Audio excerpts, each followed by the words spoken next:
Bienvenue dans Une saison en Ovalie. J'ai le plaisir d'accueillir Florent Campeggia. Bonjour Florent. Bonjour, bonjour, Claude. Florent, tu es un joueur de l'US Bressan depuis cette saison. Tu as déjà disputé 6 rencontres, dont 3 comme titulaire. Quel bilan tu peux faire de ta première partie de saison d'un point de vue personnel? Alors déjà, très content d'avoir pu faire, entre guillemets, autant de matchs sur si peu de rencontres jouées. Déjà, c'est plutôt sympa de pouvoir être un maximum sur le terrain. Et puis voilà, je trouve que du coup, ça permet aussi de bien s'intégrer dans un groupe et de vivre un début de saison qui est tronqué par le Covid, mais qui est en tout cas très enrichissant sur le peu de matchs qu'il y a eu, quoi. Sur le bilan du mois de janvier, vous avez des résultats qui sont très corrects. 3 victoires au mois de janvier, dont une victoire à l'extérieur. La seule défaite, elle est face à Albi, quand même une grosse écurie, une équipe qui est partie pour jouer les premiers rôles dans cette division. Et en plus, vous perdez avec les honneurs, vous perdez seulement d'un point avec le bonus défensif. Ouais, c'est vrai qu'on fait un mois de janvier qui est plutôt bon. Voilà, comme tu l'as dit, on perd un point à Albi. Après, je pense que sur le match, c'est pas volé de leur part. On va pas crier sur tous les toits qu'on devait absolument gagner ou quoi. C'est faux. Voilà, ça s'est joué à la fin. Ça aurait pu pencher de notre côté à 10 minutes de la fin quand on est passé devant, comme ça a pu pencher, enfin, comme ça a penché du leur, même sur les 2 dernières minutes, quoi. Alors, il y a peut-être un résultat qui est un petit peu surprenant, c'est face à Dijon. Comment tu as trouvé cette équipe dijonnaise qui est en dernière au classement, mais qui vous a quand même posé quelques soucis? Ouais, alors j'ai pu voir le match des tribunes, donc ça met aussi un autre angle sur le match. Donc c'est très intéressant parce qu'on a vu une équipe de Dijon, ouais, qui venait de prendre un revers à domicile contre Bourgoin. Et voilà, là, on a senti une réaction de la part des Dijonais qui ont fait un match plutôt correct, enfin même assez fort sur les bases. Ils ont réussi à tenir le ballon et puis ils ont été récompensés à la fin par un essai. Voilà, je pense que au bout d'un, enfin, on nous voyait peut-être comme justement croquant les Dijonais, mais bon, sur un terrain, ça se passe pas toujours comme ce qu'on se dit avant le match. Enfin, voilà, on a eu une belle opposition en face et du coup, ça fait un match qui est plus serré que ce qu'on annonçait. Le match contre Suresnes chez vous aussi, c'est un match intéressant. Vous avez marqué de nombreux essais. Suresnes, c'est une équipe qui est intrigante, qui marque beaucoup de points, mais qui en encaisse aussi énormément. Ouais, on voit que c'est une équipe qui offensivement propose énormément de choses, un bon jeu dans le désordre surtout. Et voilà, c'est une équipe du coup qui a surpris par de nombreux essais sur les premiers matchs du championnat et qui par contre, ouais, comme tu l'as dit, prennent aussi pas mal de points parce que bon, des fois, ils sont un petit peu désorganisés sur d'autres, notamment sur la défense. Donc voilà, c'est une équipe qui prend plaisir à jouer au ballon et donc du coup, ça se ressent sur leurs résultats aussi puisqu'ils marquent énormément d'essais. Ouais. Votre victoire à Blagnac a été une belle performance, mais c'est vrai que face à vous, vous avez quand même une équipe accrocheuse et vaillante qui vous a donné du fil à retordre. Ouais, c'est sûr. Déjà, quand on se rappelle le match aller, parce que bon, c'est un des rares matchs où on a pu faire le match aller-retour pour le moment, c'était à peu près pareil. Une équipe qui s'est accrochée à nous, malgré qu'ils soient venus chez, à l'époque, l'Ogre Bressan, on va dire. Voilà, c'est une équipe qui est un peu sans complexe et qui joue son jeu et qui pose des problèmes, peu importe l'équipe qu'ils ont en face. Alors, au classement général, tout va bien. Donc, deuxième au classement général, avec 32 points, un match en retard. Il y a vraiment un combat à distance qui s'annonce entre vous, Nice et Narbonne. Oui, on voit que Narbonne revient bien là dernièrement. Alors, enfin, sur la première partie des résultats, ils n'étaient pas à ce niveau-là, mais là, dernièrement, ils ont fait des gros coups qui les remettent vraiment bien dans la course. Donc, on sent que c'est une équipe qui monte en puissance et qui risque de continuer de s'améliorer sur la suite du championnat. Donc, ça va être très intéressant. Je crois qu'on les joue sur le dernier ou l'avant-dernier match, nous, des phases régulières. Ça va être vraiment un moment où on va pouvoir se jauger par rapport à cette grosse équipe. Puis, bon, il y a Nice dont les résultats parlent d'eux-mêmes. Pour l'instant, ils font un sacré parcours, c'est très costaud à l'extérieur, avec très peu de matchs à domicile en plus. Chapeau à eux. C'est vrai que Nice sont à 8 points au classement britannique. Ils ont 4 victoires à l'extérieur déjà. Donc, vous en avez deux qui est très très bien. Vous êtes en deuxième position.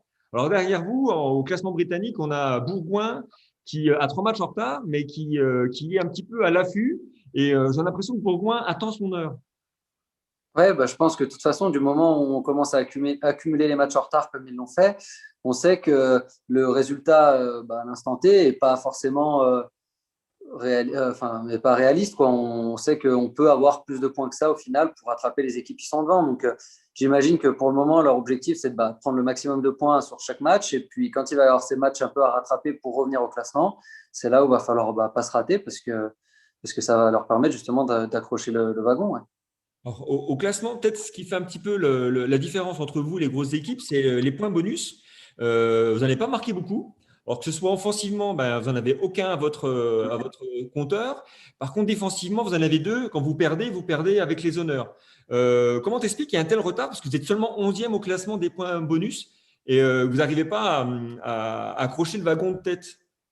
Alors, sûrement parce qu'au début de saison, on a eu un petit problème. On avait du mal à être consistant sur un match entier. Donc, du coup, ça faisait que, par exemple, sur nos matchs à domicile, on arrivait à prendre le score assez rapidement. On avait des bons débuts de match, mais on avait un trou d'air un peu en seconde mi-temps qui permettait aux équipes de revenir et au final, qui nous éloignait d'un éventuel point de bonus offensif.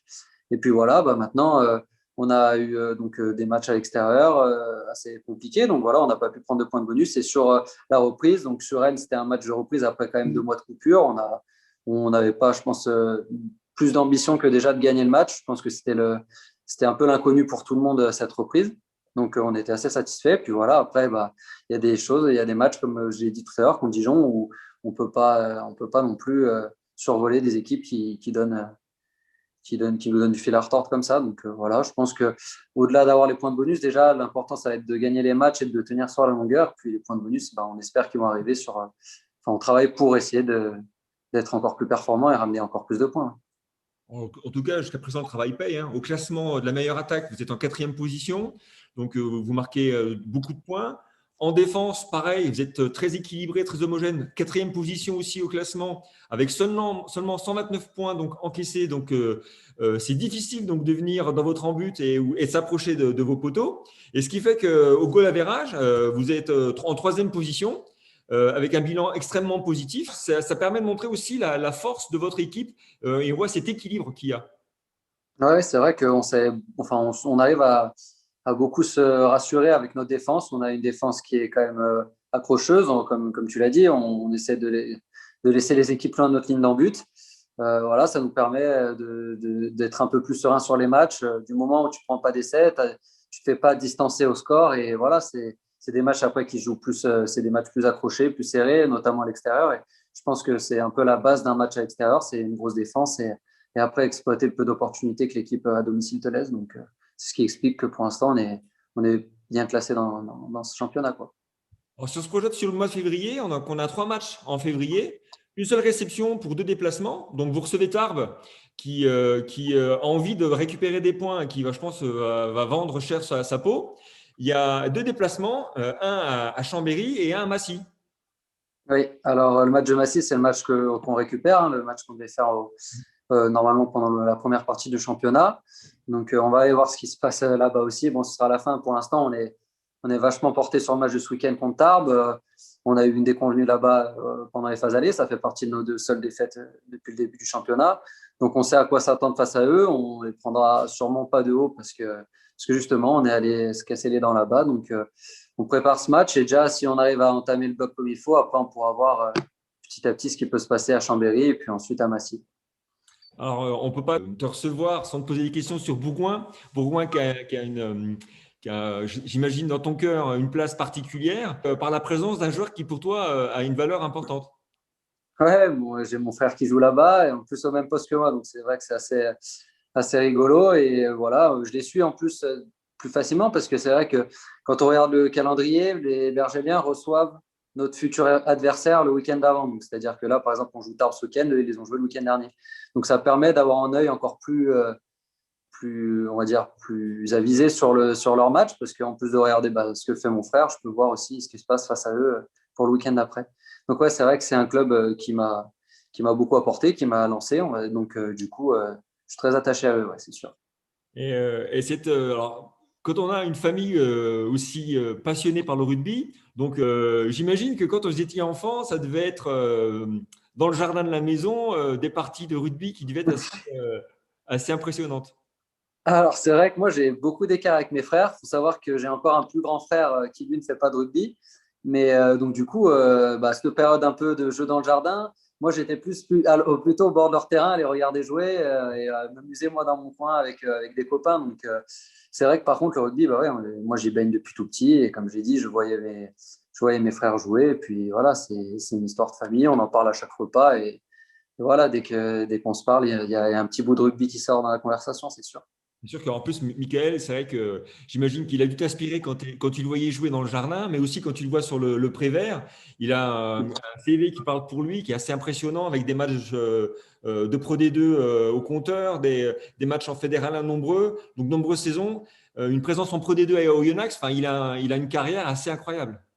Ouais, ouais, il a même joué en top 14 sur ses premières années à Bourgoin quand il a été lancé. Donc, ouais, enfin, c'était même le top 16 à l'époque. Voilà. Donc, pour dire, ça fait quelques années maintenant. Il est un petit peu vieux, le frère. Mais ouais, ouais, franchement, c'était incroyable. Moi, quand j'allais le voir jouer déjà à Bourgoin, justement, à cette époque-là, à l'époque où Bourgoin tournait vraiment bien sur le plus haut niveau français, je me rappelle aller dans les tribunes, regarder les matchs, être impressionné, courir sur le terrain à la fin pour aller le voir. Enfin, ça a été un peu ma source de motivation, quoi. J'avais envie de faire comme lui pour vivre les mêmes choses que lui. Donc, ça a été, euh, ça a été vraiment une belle source de motivation. Ouais.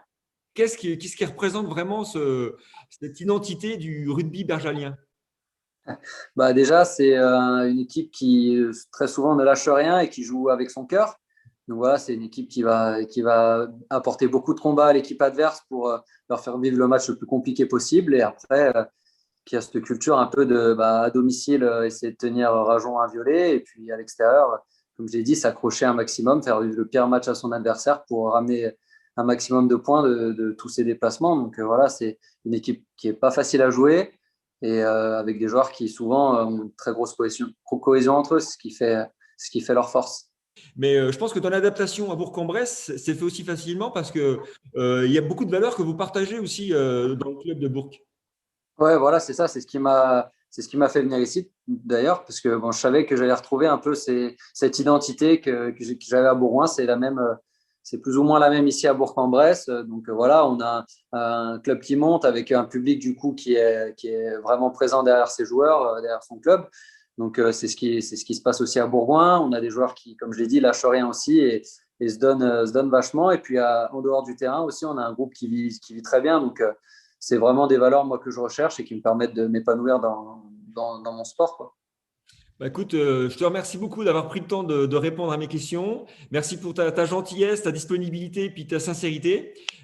C'était incroyable donc, de partager cette histoire avec toi au niveau de la fratrie Campeggia. Bah, on souhaite plein de bonnes choses aux deux frères et à Ouais, la merci. famille Campeggia et aussi bien sûr à Bourg-en-Bresse que les résultats suivent en ta faveur. Eh ben, merci. Bonne chance à toi aussi et bon courage pour continuer tes vidéos. Merci. Allez, au revoir.